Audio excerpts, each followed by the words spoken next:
Welcome back to Godless and Grounded.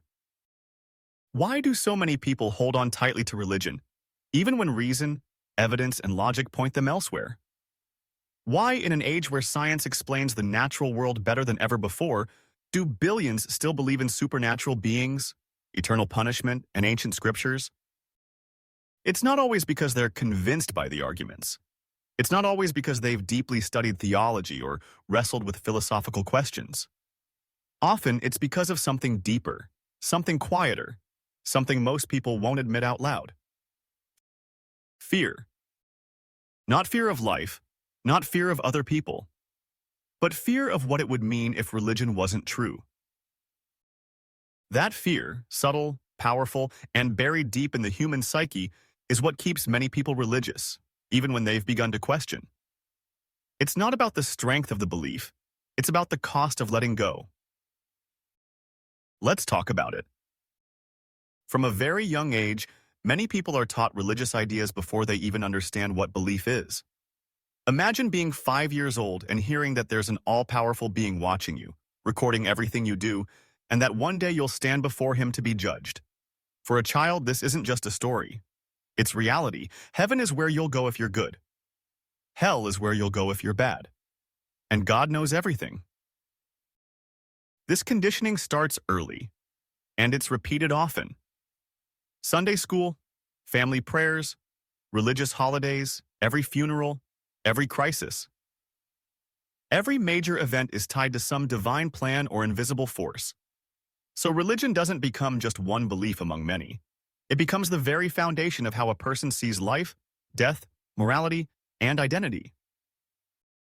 Now imagine what it takes to challenge that.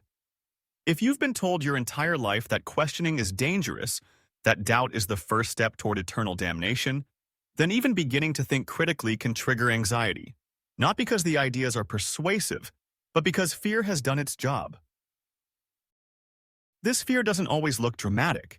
It's not just the fire and brimstone sermons or the threats of hell. Often, it shows up as subtle, emotional pressure. For example, many people fear what will happen to their relationships if they stop believing. What will their families say? Will they be judged, shunned, pushed away? For someone living in a deeply religious community, losing faith doesn't just mean changing a belief. It can mean losing your entire support system. People stay religious not because they're certain, but because they're scared of being alone. And then there's the fear of meaninglessness. Religion offers a comforting story. You were created for a purpose. There's a cosmic plan. You are loved by an eternal being. Your life matters and death is not the end. That's a beautiful story. But what if it's not true? To question religion is to risk losing that narrative, and that can be terrifying. If there's no God, then the universe doesn't revolve around us. Life isn't scripted. There's no cosmic scorekeeper. When we die, we die. For some, this is liberating. For others, it feels like staring into a void. So instead of facing that uncertainty, many people cling to belief, not because they've proven it to themselves, but because the alternative feels too cold. This is what psychologists call existential anxiety, the fear that life has no ultimate meaning. Religion eases that anxiety by providing an illusion of certainty. It answers the unanswerable. It ties up loose ends. It gives people a sense of control in a chaotic world. Think about how religion is often invoked during tragedy. When someone dies unexpectedly, we hear things like, God has a plan, or they're in a better place. These phrases aren't based on evidence. They're based on emotional comfort. People want to feel like there's order behind the pain, that the suffering isn't meaningless. Take the example of a parent who loses a child. Religion can offer the unbearable idea that the child is in heaven, that they'll meet again, that this world is just a test. Without religion, that same parent might be forced to face a harder truth, that life is fragile, unfair, and doesn't always make sense. That's an incredibly difficult emotional burden.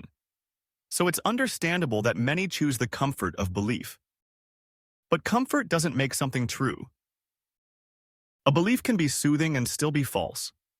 We used to believe that diseases were caused by bad spirits, that the sun revolved around the earth, that kings ruled by divine right. All those ideas gave people a sense of order and safety. But they were wrong, and when we let go of them, we moved closer to understanding the world as it actually is.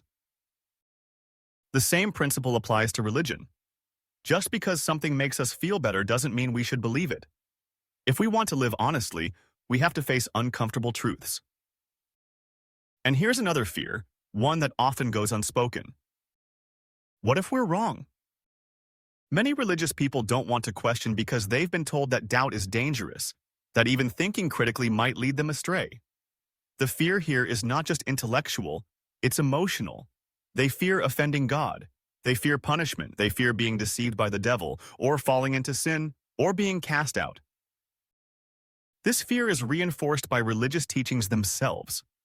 Many scriptures contain verses warning against apostasy, doubt, or heresy.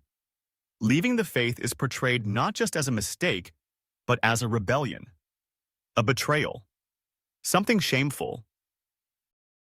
So the fear isn't just of hell, it's also of guilt, of shame, of failure. In some parts of the world, the fear is even more tangible. Apostasy can mean losing your job, your family, your safety. In some cases, it can mean losing your life. In countries where religion is tightly bound to politics and law, disbelief is not just a private matter. It becomes a crime. In these places, people stay religious because it's safer, because survival depends on conformity. Even if they don't believe in their hearts, they go through the motions because the cost of honesty is too high. And yet, in quieter moments, the doubts still come. Because fear can suppress questions, but it can't kill them. And sometimes those questions grow louder. People start to notice contradictions. Why does an all-loving God allow so much suffering? Why are holy books filled with violence, misogyny, and outdated rules? Why are there so many different religions, each claiming to be the only truth? These are not rebellious questions. They're human ones. They come from curiosity, from empathy, from reason. But fear tries to shut them down. Because if you follow those questions too far, they might lead you to conclusions that challenge everything you've been taught. So many people live in a constant state of inner tension, caught between doubt and fear. They don't believe fully, but they don't disbelieve either.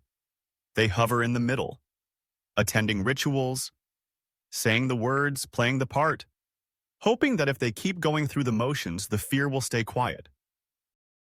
But here's the truth.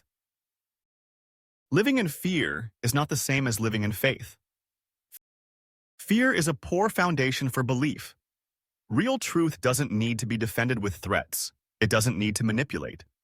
It doesn't require emotional blackmail. If something is true, it can stand on evidence and reason. So if religion needs fear to survive, what does that say about its truth? Let's take a step back and look at history. Religions have always used fear to control. Ancient rulers claimed divine authority and threatened divine punishment for disobedience. Churches sold indulgences to save souls from hell. Holy wars were waged in the name of protecting the true faith. In each case, fear wasn't a side effect, it was a tool. Today, the language is softer, but the message is the same. Believe or suffer the consequences. And yet, despite the fear, more and more people are leaving religion. Why? Because they're choosing honesty over comfort. They're facing their doubts. They're realizing that a life without belief can still be meaningful, joyful, and moral. That you don't need religion to love, to help others, to find purpose, or to live ethically.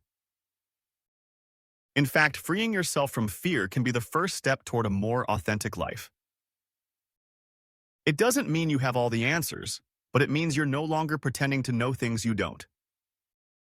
And that's a powerful shift. Because the opposite of fear isn't faith, it's freedom. Freedom to think, to question, to grow. Freedom to let go of ideas that no longer serve you. Freedom to build your own values, your own meaning, your own identity, without the weight of divine threats hanging over your head. So the next time someone asks why people stay religious, remember, it's not always about evidence. Often, it's about fear. And the first step to breaking free isn't knowledge. It's courage. Courage to face uncertainty. Courage to let go of comforting lies. Courage to live without fear.